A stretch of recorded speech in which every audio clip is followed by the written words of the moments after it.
Hey everybody, Josh Sigurdsson of World Alternative Media here, and we are here with Andrea Parker, and I wanted you to introduce yourself to our audience and talk about what you are currently facing at this moment, and more importantly, what your husband is currently facing.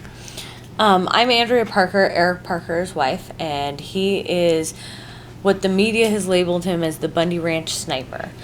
He's just a regular, everyday electrician from Idaho that went down because of the government's overreach with First Amendment speech zones and attacking protesters on the side of the road and abusing them.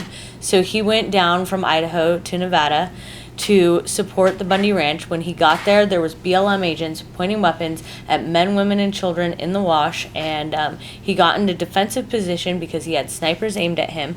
There was a picture taken, and since that picture has gone viral. 2 years later, he was arrested for conspiracy against the government. He's been held for 18 months and is facing a mock trial where he's being railroaded and unafforded a defense.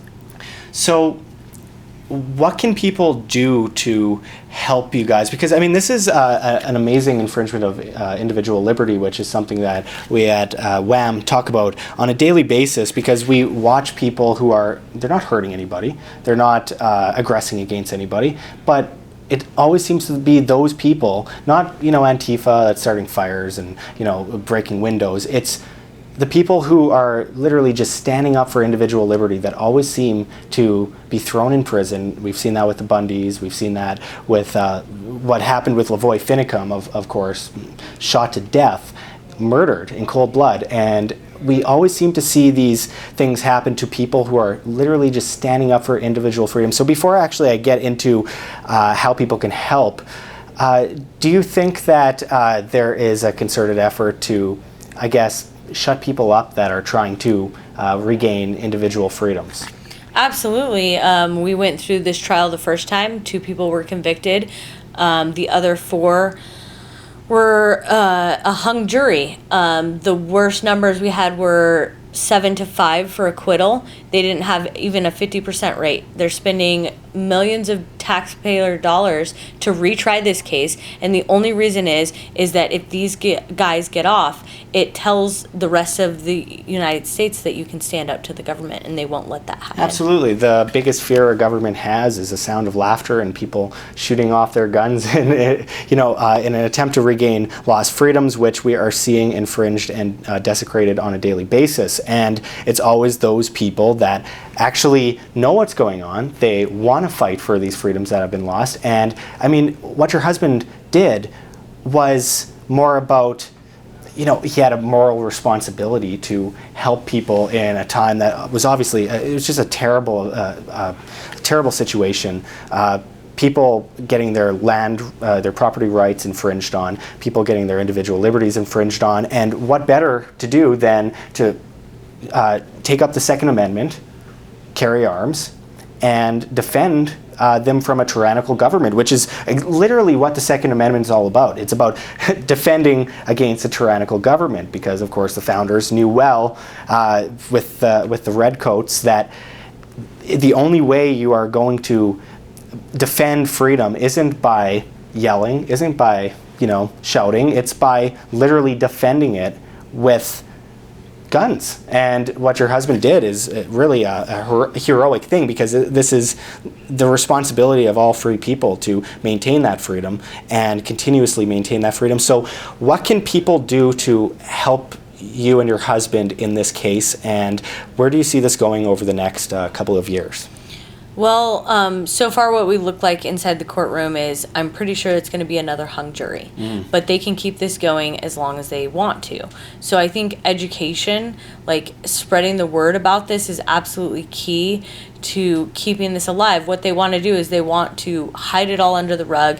Nobody can talk about it. The only thing we can say in the courtroom is that, yes, he was there and he's guilty and he's going to jail. So they've done absolutely everything they can. They've prevented the defense. They've stacked the jury against us.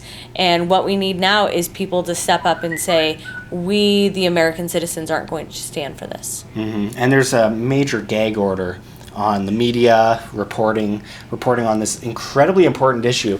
And again, I can't help but just keep looking back at these groups like Antifa, they're literally beating people up and starting fires, and that's an exercise of free speech. Extorting people, aggressing against people, abusing people, assaulting people. But when you hold a gun, suddenly it's scary. People look and they go, ooh, a gun, it's scary. Everyone should be so concerned. But shouldn't they be concerned about why they're taking up arms? I mean, that is the main point, is why aren't people more in tune with, okay, these people are taking up arms, they're risking their lives in a lot of ways. Why are they doing that? Why are they trying to defend individual liberty with the risk of the loss of life? And I just think what your husband did was truly a great thing, and it's just amazing that people like himself is facing this massive prison sentence for doing nothing wrong. It's his moral responsibility, and he felt really, really passionate about an issue. And I wish more people would go the same route. And the more people do it, I feel like there's going to be a lot less prison sentences, because after a while you can't really shut people up when an idea its time has come. And no standing army can take down an idea. So I thank you very much for talking with us. And one last thing.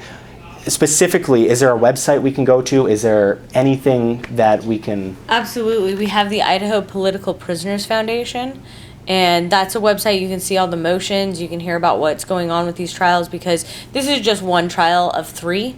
It's looking like the last trial, if this trial is found where it's not a mistrial, the last trial will be in 2018. If it is a mistrial, that last trial could be 2019, and those men could sit in prison for 4 years before they even see a courtroom.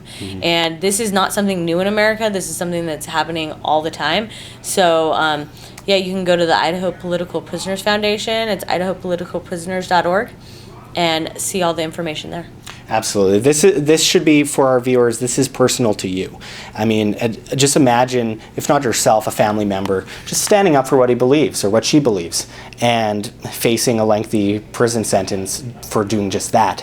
It should rile up a lot of people, and I really hope more people get involved in not just doing what your husband did, but also supporting these people that are so passionate about such an important issue that they are willing to risk so much. And this is what America is supposed to be about. But of course, people have lost their way, and people have become apathetic, and they're more worried about what's on Netflix rather than what's out right in front of their faces. So thank you again for talking with us, and I hope we talk with you again. Absolutely. Under better circumstances. Yes. Like what we do here at Wham? Don't forget to check the links below. GoFundMe, Patreon, we can't do it without you. Any donation is very much appreciated, especially as we are so vastly demonetized and censored by YouTube. Also check our Bitcoin address in the description and the comments, as well as on the screen for you to scan if you please. And also find me at Josh Sigurdsson at Steemit.com. That's Steemit.com. The future of social media, where you get paid in cryptocurrency to blog and post. Until next time, this is Josh Sigurdsson signing out from World Alternative Media. Find the truth, be the change.